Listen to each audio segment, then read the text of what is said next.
And joining us now is Hilary Calvert. Nice to have you on, Hilary. Tell me, we didn't have you on last week because I was doing breakfast, but I am interested in this story in the Otago Day Times before we get into what we want to talk about. The public naming and shaming of the University of Otago's Human Resources Director who's been caught drink driving. Is that just quietly, and there's a suggestion that this might lead to his sacking from his university job. He was caught driving a Toyota Prado last year in October and was stopped at a checkpoint and thus was caught. Your thoughts on that? Should you, if you're caught drink driving, should you lose your job? I think that's a separate penalty, your work, unless you drive for a living. But if part of your job involves driving, or if you've got a company car, as it were, that would alter my view. Would it? Otherwise... You see, the really interesting thing is, if I get caught drink driving tomorrow, and there but for the grace of God go I, to be perfectly honest with you, but if I got caught drink driving tomorrow, I could apply, and I needed to drive because we don't have public transport where I live, Hilary, as you're probably aware, yes. Despite being rated for it. I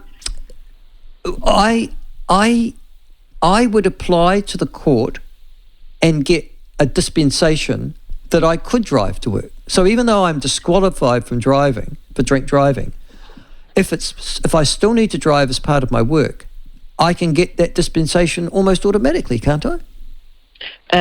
You have to wait for a month. Oh, is it a month, is it? You've got a sort of a stand-down period. At last I checked the law, that could be not quite right anymore. But, what you were asking me, though, was whether, so if you drive for a living, you can then get, just for work purposes, the ability to drive after a month. That's right. But what you asked me was, should this happen, as opposed to... Well, should you lose your job? No, I was just... that's what happens. That's the law currently. But should you lose your job? I mean, the reason plenty of people caught drink driving all over New Zealand. They get no publicity at all. They should. Yeah. Maybe they get a little smidgen in their local paper, but as a general rule, they don't. Unless you're someone like me, who've been some sort of public figure at some stage. But this guy has never been a public figure, but he's named and shamed on the Otago Daily Times today. I'm just asking, is that the right way to handle it? And if you're going to do it for one, do you need to do it for all? Yeah, I don't think it's relevant to his job, and it only would be if, as I say, you had a company car for the purpose of driving it during your work time and things. And although the court may give you a dispensation, your employment contract might say you need to drive, and we need you to be able to, even apart from a stand down, and would expect you to be driving responsibly in your company car, as it were. Well, so, well, you and I both know of a former man in charge of public transport working at an elected at a particular council who was caught drink driving. Now, do you think that person should be stood down from their job, even though? No, do I? No, I don't. I wouldn't. I'm just imagining that there could be exceptional positions where you would say, "Hey, that's not what we're after. You're bringing us into disrepute and things." But I don't think in the normal. I think in a normal course of events, it's none of their business. But, there is an exception to that. Remember, what was her name? Ruth. Oh God, not Ruth. What was her name? Yes. Crazy woman. Yeah. You mean the parliamentarian? Yeah, she was the Minister of ACC at the time. She was. Ruth Dyson. She, got stood down from her ministerial portfolio. She did lose her job as an MP. But that was made worse by... She probably didn't, looking back on it, lose her job even as a minister. Oh, good point. She just lost that portfolio. Like when David Parker threw his toys out of the cotton. I'm not saying I blame him for it, but and stood down as the Minister of whatever. No, it wasn't finance, whatever it was. He didn't lose his ministerialness because he was still a minister of something else. To me, if you're going to throw revenue, yeah, that's right. Yeah, Josh just reminded you should say, I'm not prepared to be a minister in this cabinet if you weren't happy about being a minister in cabinet. I think it's sort of pretty minor to just be shuffled around the place if you are trying to make that point. You're welcome to, I think you should be allowed to go on strike if you want to, but you don't go on strike and then keep being paid anyway. Sort of, you want a matter of principle, you're welcome to have your matter of principle. She was actually convicted of drinking and driving. She was at that time Minister of Disability, Associate Health and Associate Social Development. She resigned them all after being caught drink driving, but 8 months later she regained most of her ministerial responsibilities, so she was stood down for that period of time. Yes, so that was under Helen Clark. Yes, that's right.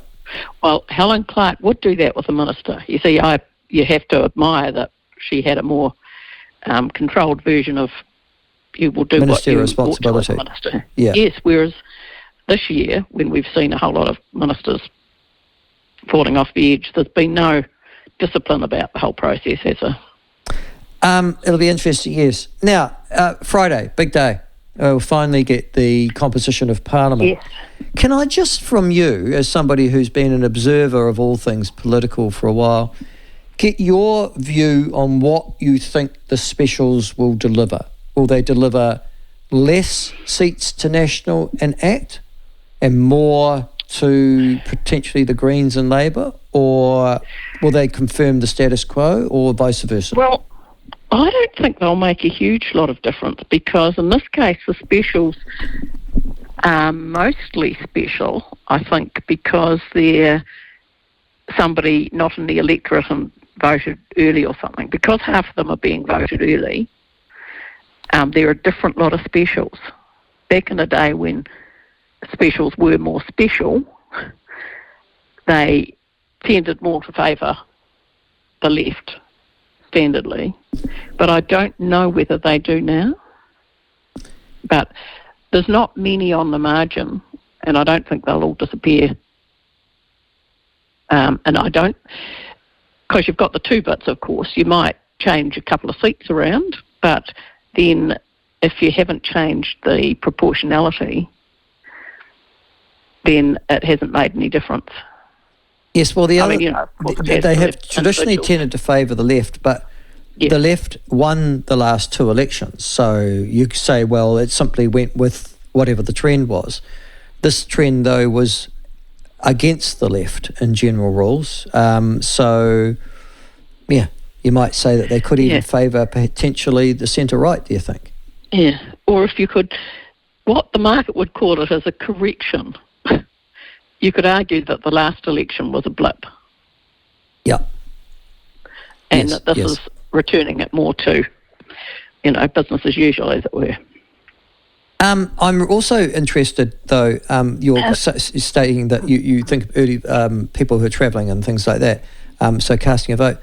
But I also have to say the reason why I think it will tend to go left, actually, is because of Labour's decision to use its majority to change the electoral law so that you could rock up on the day out and simply, without being registered, and still vote, which was not the case. In some places. Some places just didn't have the paperwork involved. Yes, that's available, right. So people gave up. And you probably didn't notice, but I wrote a piece for the ODT saying we're actually endangering our democracy a wee bit by the things that the Electoral Commission are doing. Yes. Of recent times.